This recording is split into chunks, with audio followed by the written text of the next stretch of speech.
Shalom, Bapak Ibu yang dikasih oleh Tuhan.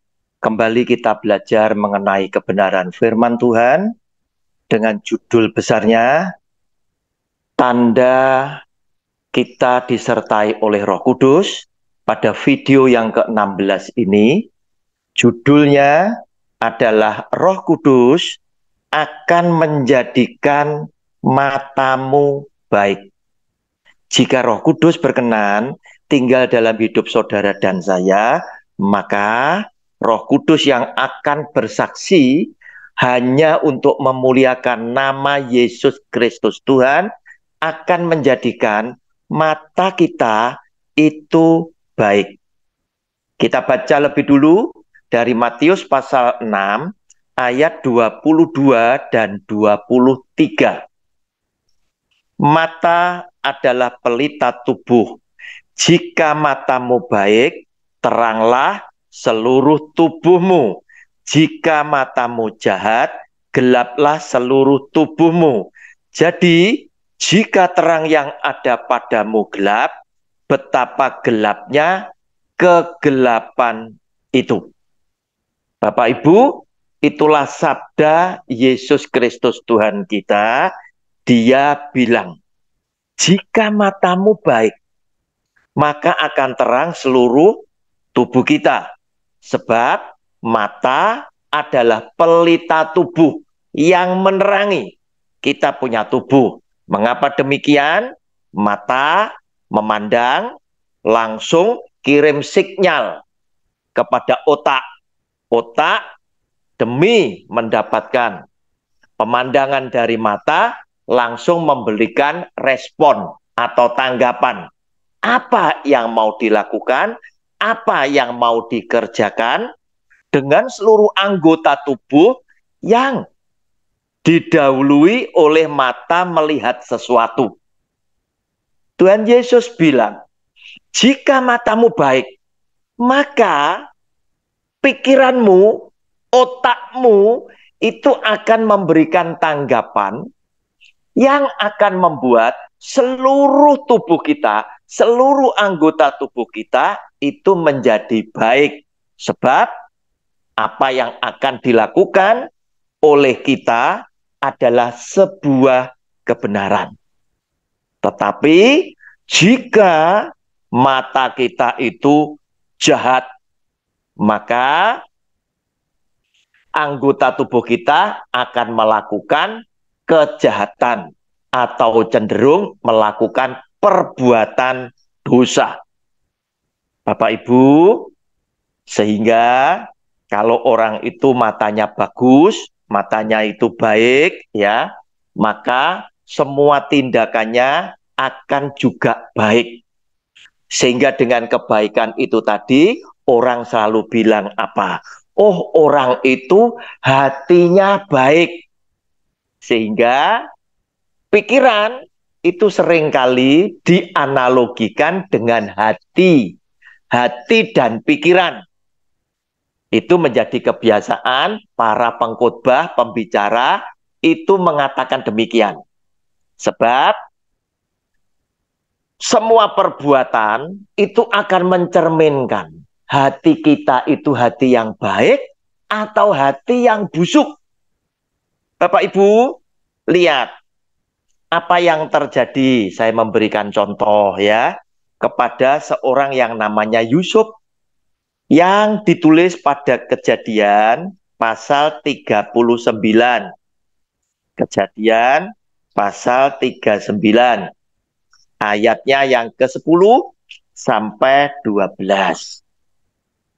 Kita tahu Yusuf ini di rumah majikannya sebagai seorang budak. Majikannya itu bernama Potifar.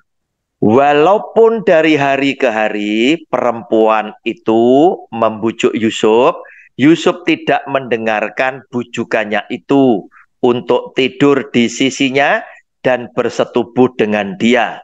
Pada suatu hari masuklah Yusuf ke dalam rumah untuk melakukan pekerjaannya.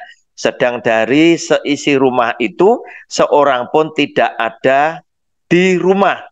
Lalu perempuan itu memegang baju Yusuf sambil berkata, marilah tidur dengan aku. Tetapi Yusuf meninggalkan bajunya di tangan perempuan itu dan lari keluar. Bapak Ibu, itulah yang terjadi dari kisah Yusuf. Dia yang menjadi seorang budak di rumah Potifar, ternyata dia adalah budak yang dipercaya oleh tuannya.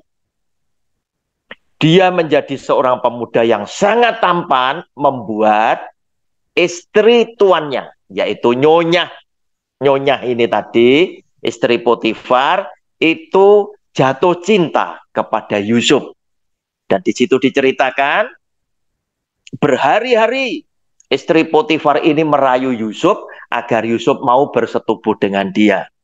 Apa yang terjadi? Yusuf punya mata yang baik. Walaupun dia melihat sesuatu, baik itu kecantikan, kemolekan daripada istri tuannya, yaitu Potifar, istri Potifar, tetapi otaknya, pikirannya memberikan respon yang tetap benar. Karena Yusuf punya mata yang baik, sehingga menerangi seluruh tubuhnya, dan dia memilih daripada dia berbuat dosa terhadap tuannya, Potifar, dan berbuat dosa terhadap Tuhan yang menyaksikan apa yang dia lakukan, walaupun manusia mungkin tidak akan mengetahui perbuatan Yusuf, tetapi Yusuf tetap mempunyai pemahaman, pemikiran bahwa ada mata Tuhan yang menyaksikan perbuatan Yusuf yang jahat jika dia melakukan persetubuhan dengan istri Potifar. Oleh karena itu, Yusuf yang dikaruniai mata yang baik, ini memilih lari meninggalkan perempuan tersebut. Bapak Ibu, contoh yang kedua, dikenakan kepada Tuhan Yesus. Lukas pasal 4 ayat 5 sampai dengan 8. Kemudian ia membawa Yesus ke suatu tempat yang tinggi, dan dalam sekejap mata ia memperlihatkan kepadanya semua kerajaan dunia. Kata iblis kepadanya, segala kuasa itu serta kemuliaannya akan kuberikan kepadamu, sebab semuanya itu telah diserahkan kepadaku, dan aku memberikannya kepada siapa saja yang ku kehendaki. Jadi, jikalau engkau menyembah aku, seluruhnya itu akan menjadi milikmu. Tetapi Yesus berkata kepadanya, ada tertulis, engkau harus menyembah Tuhan Allahmu, dan hanya kepada Dia sajalah engkau berbakti. Bapak Ibu, lihat. Iblis membawa Tuhan Yesus ke tempat yang tinggi, dan dalam sekejap mata memperlihatkan, mempertontonkan ya kepada Tuhan Yesus semua kerajaan dunia serta kemuliaannya. Nah, tujuannya apa? Supaya lewat mata Tuhan Yesus memandang segala yang ada di dunia, kemuliaan dan segala kuasanya dan lain sebagainya, Tuhan Yesus akan memberikan respon.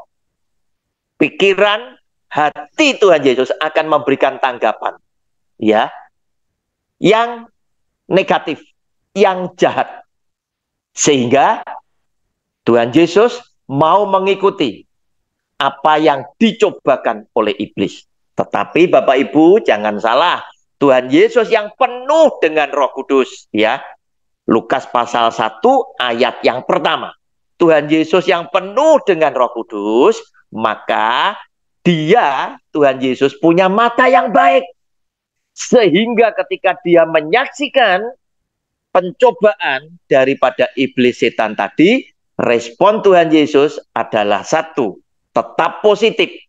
Ya, dia justru berkata, di situ dia berkata, hanya kepada Allah saja kita menyembah.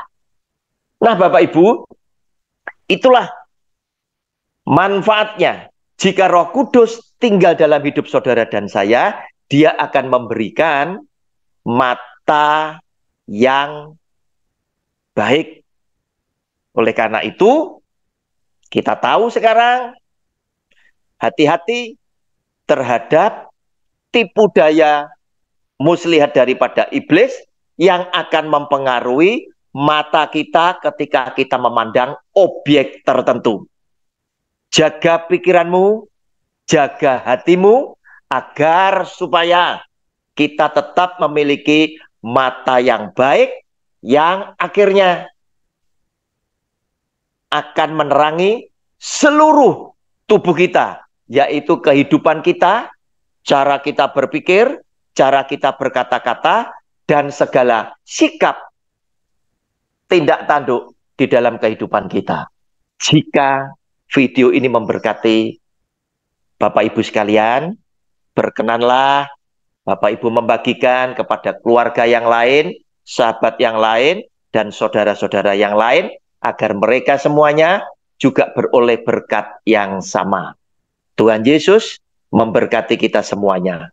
Amin.